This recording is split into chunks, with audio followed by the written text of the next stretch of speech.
I started taking a new look at my life. My weekly paycheck amounted to the grand total of $57.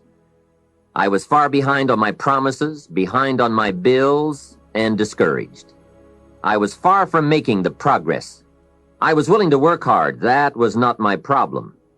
But it was clear that it was going to take more than hard work. And I didn't want to wind up at age 60 broke, needing assistance, like so many people I saw around me, not in the richest country in the world. So what do you do to change the direction of your life? I thought, well, I should go back to school. 1 year of college doesn't look that good on an application. But now with my family starting, going back to school seemed like a tough decision. I didn't have any money to start my own business. Money was one of my problems. I always had far too much month left over at the end of the money. I remember one time losing $10 and I was physically ill for 2 days over a $10 bill. Some of my friends tried to be cheerful. They said, look, maybe some poor person who needed it found it. But that was not really helpful. I was the person who needed to find $10, not lose 10. So that's where I was at that time in my life, behind on my dreams, and constantly wondering what I could possibly do to change my life for the better. Well, at age 25, good fortune came my way. And many times it's difficult to explain good fortune. Why do unique things happen to you when they do? Part of that is a mystery to me. However, my good fortune was meeting a man, a very unique and successful man. His name was Mr. Earl Schoaf. When I met him, I said to myself, I would give anything to be like him. I wonder what it would take. Well, to make a long story short, this very special gentleman took a liking to me, and a few months after I met him, he hired me, and I went to work for him. I spent the next 5 years working for him in several of his businesses, and then, unfortunately, he died. But I did get to spend 5 years with this remarkable man, and the best thing he gave me during that 5 years was not a job. The best thing he gave me was the benefit of his philosophy. The fundamentals of living successfully, how to be wealthy, how to be happy. And sure enough, his ideas worked for me. So I will always be grateful for meeting someone who made a difference in how my life worked out. Remember, don't be a follower, be a student. All the ideas we'll discuss in these cassette sessions will stem from a group of very important key concepts. I'd like to begin this session by briefly but clearly looking at each of them. It is the key word in making our lives work well. Fundamentals. Those basics that build the foundation for accomplishment, productivity, success, and lifestyle. Fundamentals form the beginning, the basis, the reality from which everything else flows. And remember, there are no new fundamentals. Fundamentals are old, well established. Beware of someone who claims to have a new fundamental. That's like someone who claims to manufacture antiques. We would have to be suspicious, right? So fundamentals, basics, they are so very important to understand and consider and practice if you wish for the good life. And may I add here, make sure you don't go looking for the exotic answers to success. Success is a very basic process. It doesn't fall out of the sky. It doesn't have any mysteries, nor does it fall into the realm of the miraculous. Success is merely a natural result that comes from the consistent operation of the practical fundamentals. As someone wisely remarked, to be successful, you don't have to do extraordinary things. Just do ordinary things extraordinarily well. Now, to one, wealth means having enough financial substance to be able to do whatever you wish to do with your life. To another, it may mean freedom from debt, freedom from the constant claim of obligation. To yet another, it means opportunity. And to many, wealth means $1 million. That's a unique word, millionaire. It rings of success, freedom, power, influence, pleasure, possibility, benevolence, and excitement. For each of us, the amount of money required to be wealthy will differ. But the dream for all of us, I'm sure, is the same. Freedom from financial pressure.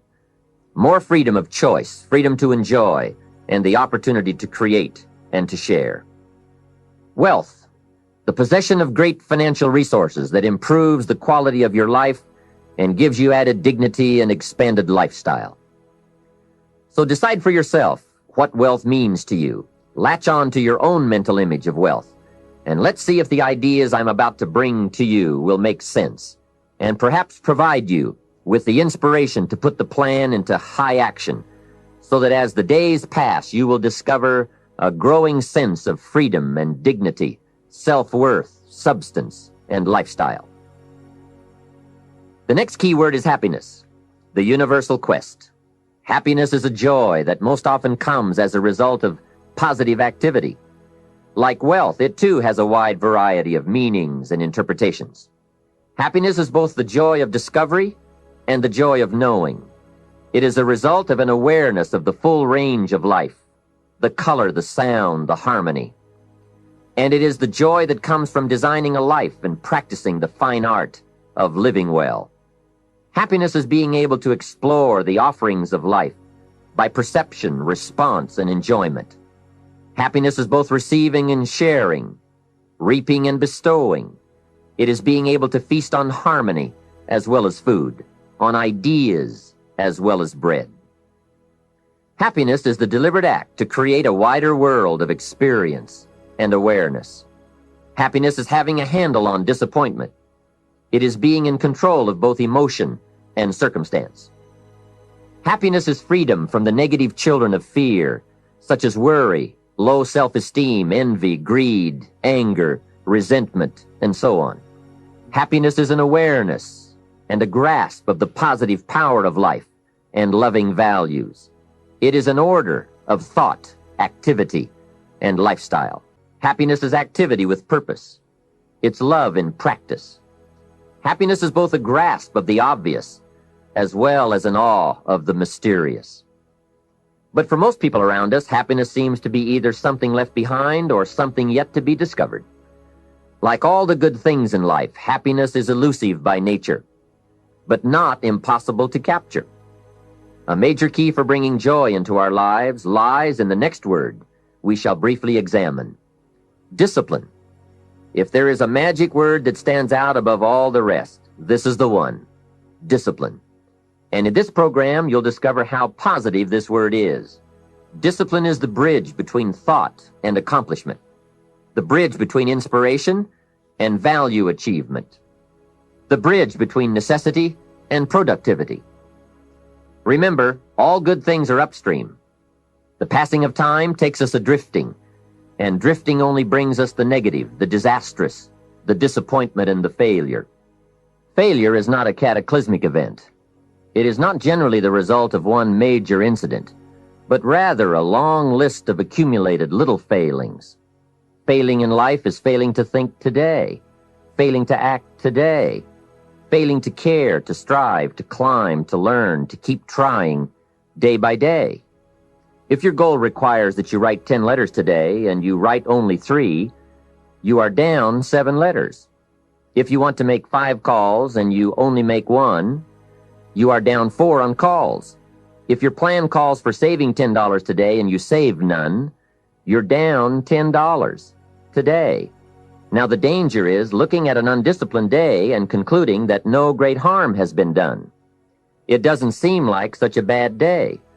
But add up these days to make a year, and then add up those years to make a lifetime, and perhaps you can now see how repeating today's small failures can easily turn your life into a major disaster. Success, on the other hand, is just the same process in reverse. If you plan to make 10 calls and you end the day making 15, now you're up 5 calls. If you then get up a few on letters, move up the savings numbers, you can see what a massive difference it could make in a year, and what wealth and accomplishment awaits for a lifetime. Discipline is like a set of magic keys that unlocks all the doors of wealth, happiness, sophistication, culture, high self-esteem, pride, joy, accomplishment, satisfaction, and success.